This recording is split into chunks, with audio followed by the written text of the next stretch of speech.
Excellent. Thank you so much, Corinne. And as always, thanks for all of the organization and for keeping us all moving in the collective direction to make sure that we all landed here at the right place, the right time. What we're going to be talking about today, as you all know, is human-directed resource guarding as a very specific topic. Now, I will tell you for a little bit of background, for me, kind of my personal note with this topic, not only have I been working in the behavior field for almost 20 years now, both as a veterinarian as well as a behavior consultant and also as a board certified veterinary behaviorist. But for those of you who happen to see the Instagram post this morning on the Animal Behavior Clinic's page, I also shared a little bit about Cornelius, my own dog, who came to me at about 4.5 months or so with a pretty significant resource guarding pattern that was already in place at that point in time. And as I've shared in some of the other webinars and some of the other social media posts, he is a dog who has big feelings about a lot of things. And that reactive arousal definitely impacted his resource guarding patterns as well. So I'll weave a few little life lessons learned from my own household, as well as from the households that I've had the great fortune of working with over these years as we dive in.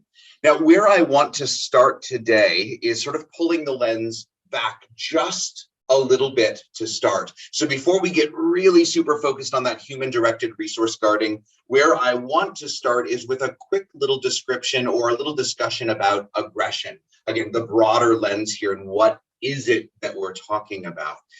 4 different definitions come to mind for me, depending on the angle that we're diving into this particular topic on. One might be the definition of threatening or harmful behavior directed toward an individual or group. Sometimes aggression is described as forceful, sometimes overly assertive pursuit of one's own aims and interests. I'll come back to that one just a little bit later. Might be described as hostile or violent behavior or attitudes toward another, or perhaps the readiness to attack or confront.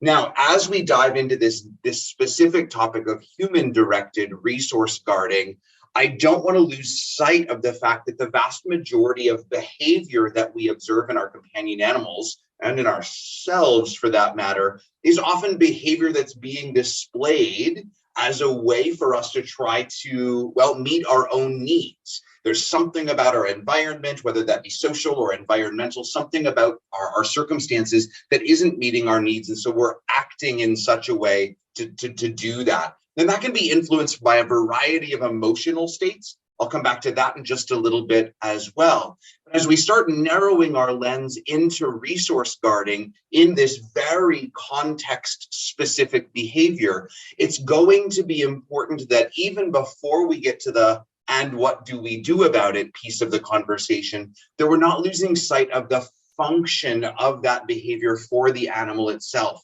knowing that we have the ability in more of that applied behavioral analysis lens to look at both the antecedent conditions and the consequential influences that will impact how that animal shows up again in future circumstances. So with that little bit of background, with sort of the pulled out lens here, let's start taking a deeper dive into this specific lens of resource guarding, especially the human-directed variety. Let's start out with a video. The audio on this particular video is quite soft. Just be aware that you may need to turn your audio up just a little bit to hear the growling. But even if that's a little faint for you, I want you to pay specific attention to the conversation that's happening here between this particular owner and the dog in the video, the one who's on the floor here chewing on a bone. And again, watch the body language, especially to see how specific this is to the circumstances, and even how the dog either escalates or de-escalates based on the level of perceived threat of the owner in this particular video. Let's take a look at Zobi.